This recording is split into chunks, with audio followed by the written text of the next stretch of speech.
हाँ बच्चों, देखिए अभी हम लोग एक दिन पढ़े थे खाद और उर्वरक के बारे में, उसकी परिभाषा और सॉइल अमेंडमेंट या सॉइल सुधारक के बारे में पढ़े थे। आज हम लोग पढ़ते हैं कि गोबर की खाद, जिसको हम कहते हैं farm yard manure. Farm yard manure या गोबर की खाद किसे कहते हैं? जब हम पशुओं के गोबर, मल मूत्र, कूड़ा कचरा और पशुओं से बचे हुए जो मैटर चारे होते हैं, उसकी बिछावन जो होती है, इसको सब हम मिलाकर ही जब गड्ढे में सड़ाकर खाद तैयार करते हैं तो इसी को हम गोबर की खाद कहते हैं। जैसा कि जानते हैं, भारत हमारा कृषि प्रधान देश है, यहाँ पर पशु बहुत पाले जाते हैं। तो पशुओं से जो हम खाद तैयार करते हैं गोबर से, उसी को हम लोग फार्म यार्ड मैन्योर या गोबर की खाद के नाम से जानते हैं।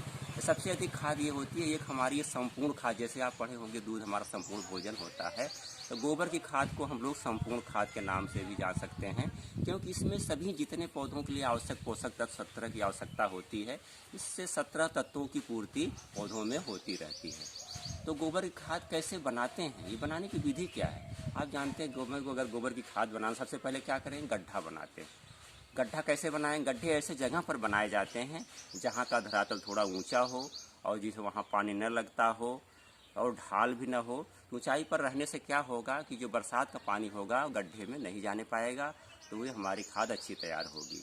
अब गड्ढे का आकार कैसा होगा, कितना बड़ा होगा? जो एक स्टैंडर्ड साइज बताया गया है इसमें, इसे 4 मीटर लंबा और 2.5 मीटर चौड़ा और 1.25 मीटर जो होता है गहरा गड्ढा बनाया जाता है। लंबाई चौड़ाई तो हम अपने आवश्यकता अनुसार घटा बढ़ा सकते हैं, लेकिन जो स्टैंडर्ड गड्ढे की साइज़ यही बताई गई है। लेकिन जो गहराई हम लोग रखते हैं, 1.25 मीटर गहराई रखते हैं, वो निश्चित होनी चाहिए। अगर उससे अधिक गहरा गड्ढा बना देंगे तो हमारी गोबर की खाद अच्छी नहीं बने। क्यों ऐसा करते हैं कि अगर हम 1.25 मीटर से ज़्यादा गहरा कर देंगे तो हमारी खाद अच्छी नहीं होगी। जानते हैं किसी चीज़ को सड़ाने के लिए क्या होते हैं? सूक्ष्म जीव। अभी हम लोग पिछले क्लासों में पढ़ चुके हैं सूक्ष्म जीव कौन कौन से होते हैं।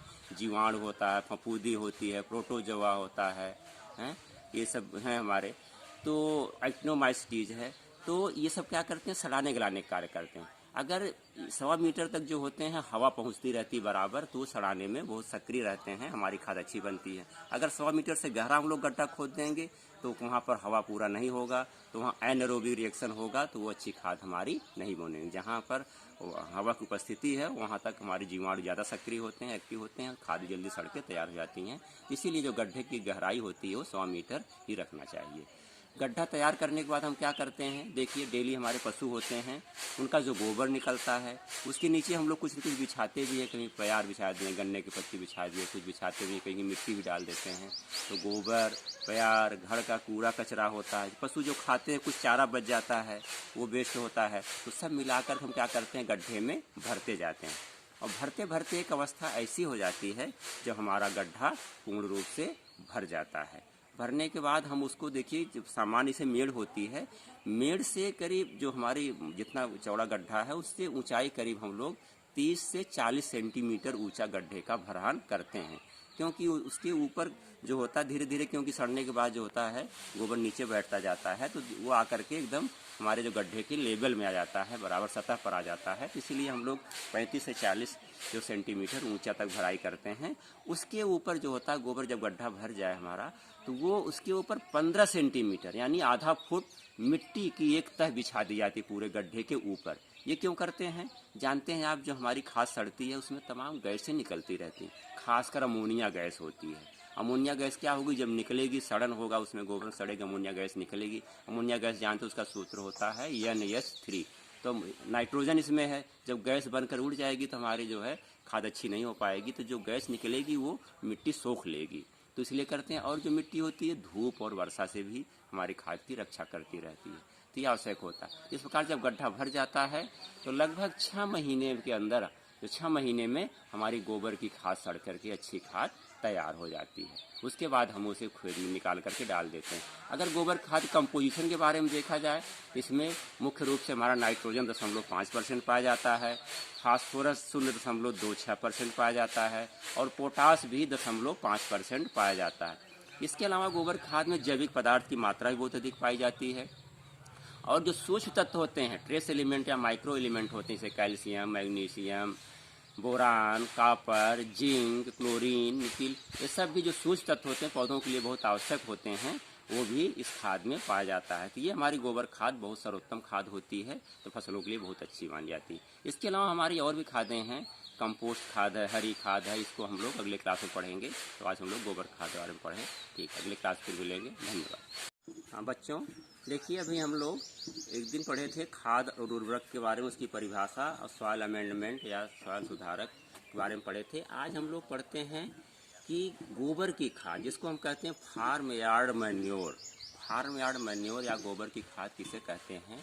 जब हम पशुओं के गोबर, मल मूत्र, कूड़ा कचरा और पशुओं से बचे हुए जो मैटर चारे होते हैं, उसकी बिछावन जो होती है, इसको सब हम मिलाकर ही जब गड्ढे में सड़ाकर खाद तैयार करते हैं तो इसी को हम गोबर की खाद कहते हैं।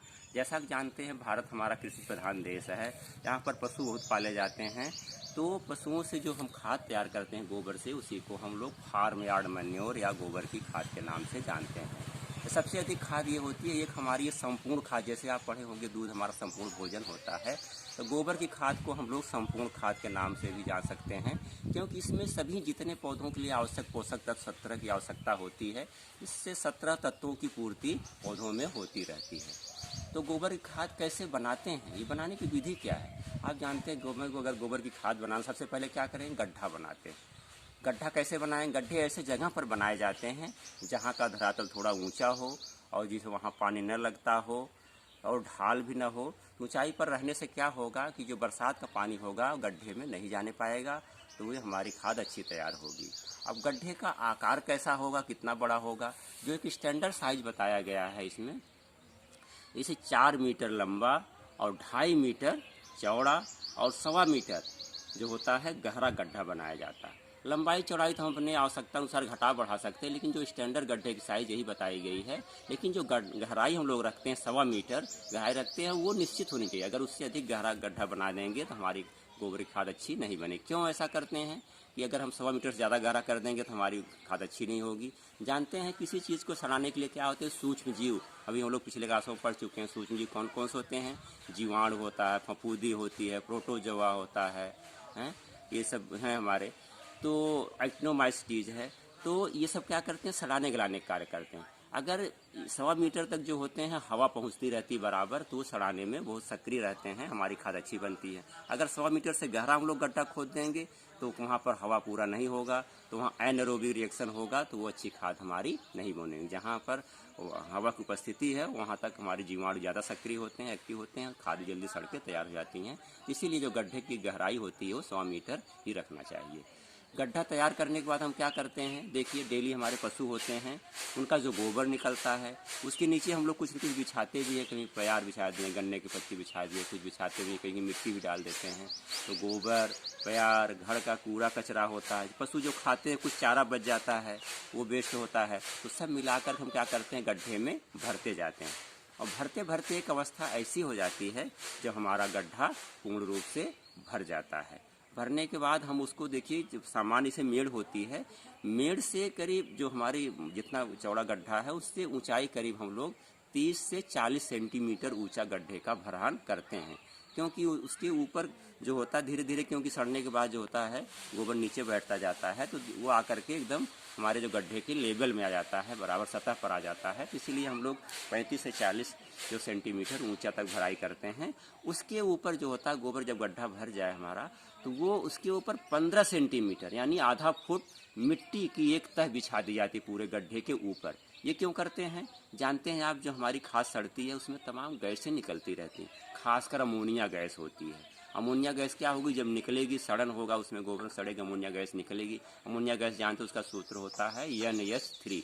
तो नाइट्रोजन इसमें है, जब गैस बनकर उड़ जाएगी तो हमारी जो है खाद अच्छी नहीं हो पाएगी। तो जो गैस निकलेगी वो मिट्टी सोख लेगी, तो इसलिए करते हैं। और जो मिट्टी होती है धूप और वर्षा से भी हमारी खाद की रक्षा करती रहती है, तो यह आवश्यक होता है। इस प्रकार जब गड्ढा भर जाता है तो लगभग 6 महीने के अंदर, तो 6 महीने में हमारी गोबर की खाद सड़ करके अच्छी खाद तैयार हो जाती है। उसके बाद हम उसे खेत में निकाल करके डाल देते हैं। अगर गोबर खाद कंपोजिशन के बारे में देखा जाए, इसमें मुख्य रूप से हमारा नाइट्रोजन 0.5% पाया जाता है, फास्फोरस 0.26% पाया जाता है और पोटास भी 0.5% पाया जाता है। इसके अलावा गोबर खाद में जैविक पदार्थ की मात्रा भी बहुत अधिक पाई जाती है और जो सूक्ष्म तत्व होते हैं, ट्रेस एलिमेंट या माइक्रो एलिमेंट होते हैं, जैसे calcium, magnesium, boron, copper, zinc, chlorine, nickel, ये सब भी जो सूक्ष्म तत्व होते हैं पौधों के लिए बहुत आवश्यक होते हैं, वो भी इस खाद में पाया जाता है। तो ये हमारी गोबर खाद बहुत सर्वोत्तम खाद होती है, तो फसलों के लिए बहुत अच्छी मानी जाती है। इसके अलावा हमारी और भी खादें हैं, कंपोस्ट खाद है, हरी खाद है, इसको हम लोग अगले क्लास में पढ़ेंगे। तो आज हम लोग गोबर खाद के बारे में पढ़ें। ठीक है, अगले क्लास फिर मिलेंगे। धन्यवाद।